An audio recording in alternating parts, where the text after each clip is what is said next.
The New York Times put out its list of the 100 greatest films of the 21st century, but we're not going to watch 100, we're going to watch the top 30. So join us on this journey as we watch 30 films in 30 days. Hello and welcome back to another episode of the Cinematic Trinity and our series where we're watching 30 films in 30 days. And today me and Kieran are going to be talking about Children of Men. Tulip's not here because she, spoiler alert, did not like this movie. Children of Men is the story where basically it's 2027, I think. 2027 set. And it is a world where women are basically infertile, can't have babies anymore. And Britain has descended into chaos. But lo and behold, when this woman is actually pregnant, there is this sort of plot to get her away and make sure she can have this baby. That is the basic plot of the film. To be fair, it's one long time coming. It's been on my list for a while. Our friend Isaac has watched it. He quite enjoyed it. So I was interested to check it out. And I'd say for the most part, I did enjoy this film actually. What do you think about it? Yeah, it's got a very strange feel about it. Like, I don't know if it's the kind of feeling of the way it was shot or the way that the film is, but there was like a kind of a glimpse in my mind, obviously a very different film, of like 28 Days Later. Right. Like for the first half of the film, I felt kind of similar, kind of, I think it was like kind of composition, not subject of the film itself, but just like it was giving me that kind of vibe, that kind of feeling. Yeah. I think it's a very good film. Obviously, we get Michael Caine as someone that's selling weed, which is very different. Yeah, incredible. I wasn't expecting that when I heard he was in the film. I had no idea he was in it. To be fair, until we started watching. Yeah, I saw he was on the cast list, but I had no idea that was his contribution. So, yeah. It's very different, I feel, to anything I've watched before. There's parts of this film which I think are just incredible. And other parts which, I was kind of, along for the ride, like, yeah, this is okay. Mm-hmm. This is a decent film, but I'm not like, this is like the most breathtaking thing I've ever seen in my life. Yeah.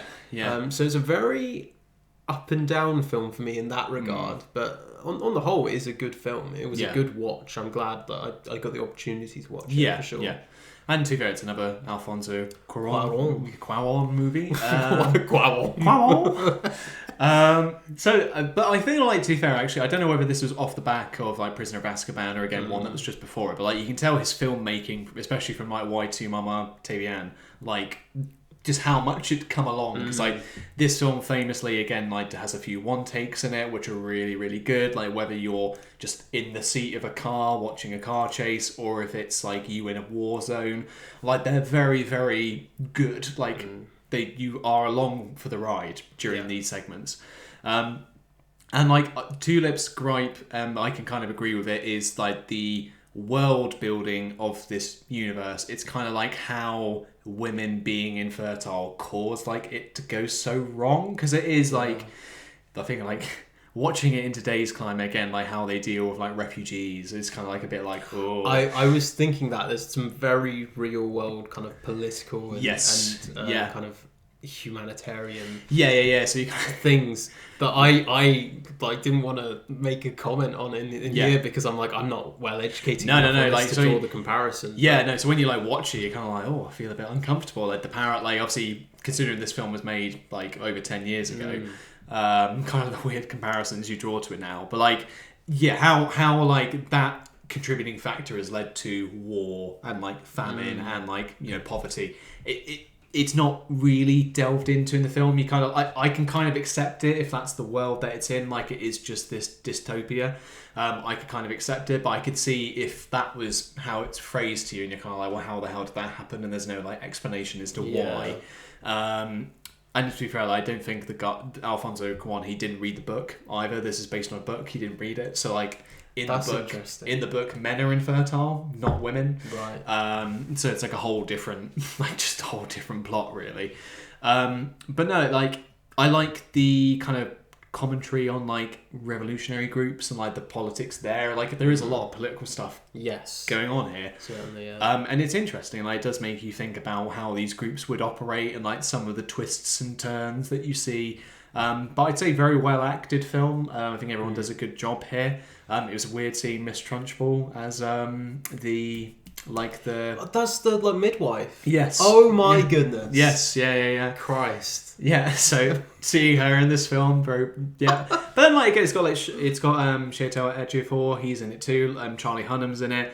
Julianne Moore's in it. Michael Caine. Who's Charlie Hunnam? He is the. Is he one of the cousins? Yes. Yeah. With like the long hair. Yeah. Him. Yeah. Okay. So it's interesting seeing him here, but yeah, they all turn in a very good performance. I like Theo, like his character and like the journey he goes on is pretty good. But yeah, no, I get what you mean. It's a different kind of film. I can see why Isaac likes it. Yes, like it feels like a very Isaac. It's very film. Isaac core. No. None of you will know what that means, but it is very Isaac. You know, when you got that friend who's just like he likes like kind of not weird films, but like kind of out there, like maybe slightly against the norm films. Like he's a massive Robert Eggers fan. Like, and I like Robert Eggers' films as well. I want to watch some more of his stuff, but it's that kind of vibe, and like this film very much is like your non-standard. Like just the story as well is completely different. And you can see its inspirations on like post-apocalypse stuff, like The Last of Us. I think took heavily from it as well, like the dystopia. Yeah. But I think good world and like just good, very very good film. I don't know what else there really is to add.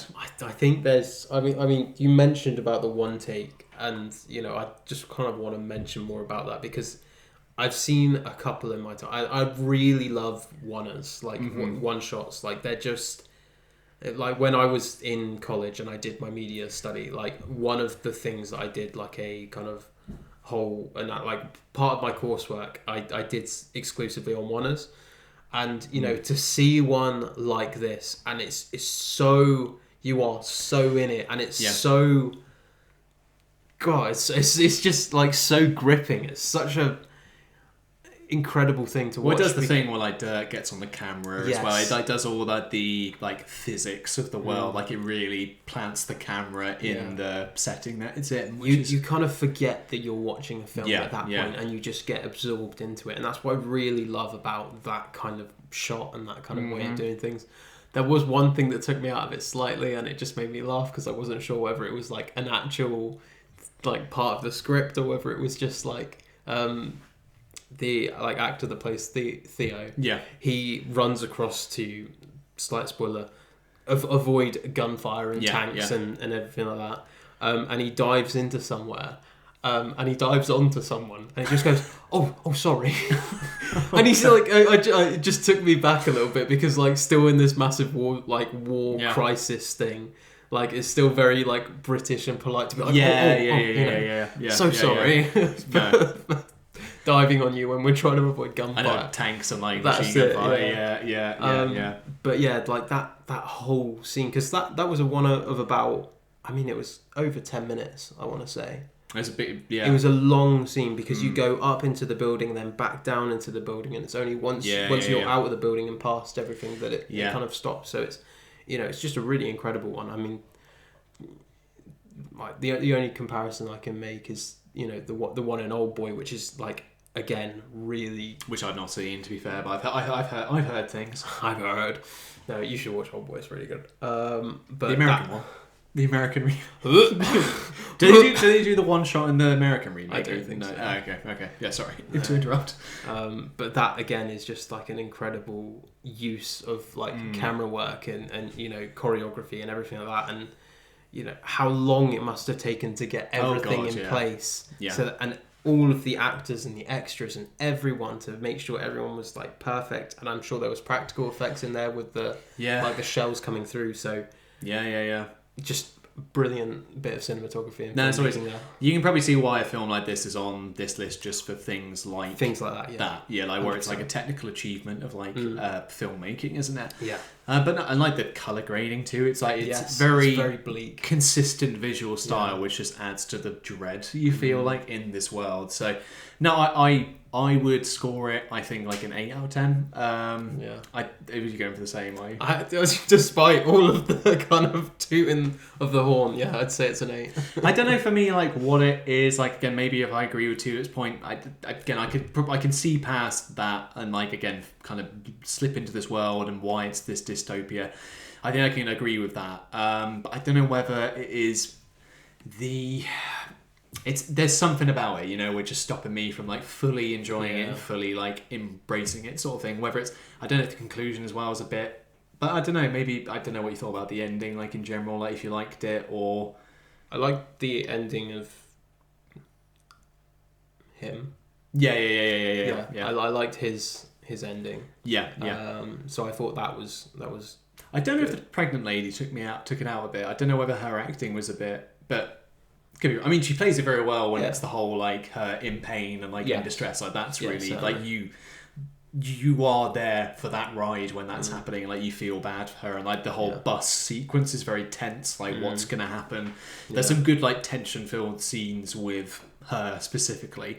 But yeah, there's something that's just shying it away from. I could probably not watch it again. Oh yeah, the bit I would watch again is the one. I would watch that again until the end of the film, and then that would be fine for me. Yeah. But yeah, I completely agree. It's the lack of why this has happened. Like I can't fundamentally see if this is our world, if either men or women stopped being infertile, that it would cause war and famine. And all of this stuff. I just can't comprehend that in my mind, and there's no explanation for it in the film. Yeah. I also think what was the terrorist group or the activist group? The Fishes. The Fishes. I also thought the start bit of the Fishes was quite weak. Yeah. Those things are what's preventing it from being high for me. If the whole film was of the quality of that kind of whole like last shot, the intensity of that, and just how good that was, then it would certainly score higher. Yeah. Would you agree with it still being one of the best films of the 21st century? Like being as high as it is in this? Not as high as it is in this list, but within the 100 that the New York Times is saying, I'd say it's in there. I put Y2 Mama above this. Y2 Mama's above this. Yeah. I enjoyed that more, certainly. Yeah, like definitely. Like in terms of just the story, what that achieved, in terms of like connecting you with the characters, I feel like that deserves a lot more praise than like this. Again, for as technical as it is, and like how nice this film is to look at and like experience, I feel like definitely like you can make an argument for it being one of the best films purely for that reason. But yeah, there's definitely better films than it. But there you have it. That was our review for Children of Men. Have you guys seen it? Let us know your thoughts down in the comments below, and we'll see you in the next episode.